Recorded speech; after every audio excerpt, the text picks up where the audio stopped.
open the next project.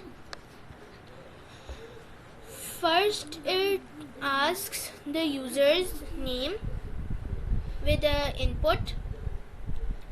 Then it asks the user's age. Then it calculates their future age by 10 years further.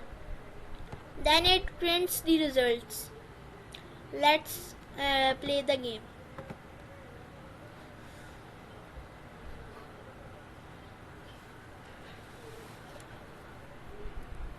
First it asks, what's your name?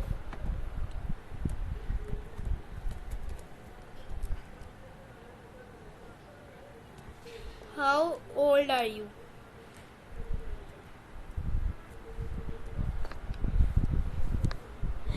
Then it tells me, then it says, hello Anaya, you are 10 years old now. After 10 years you will be 20 years old. So it basically tells your future age.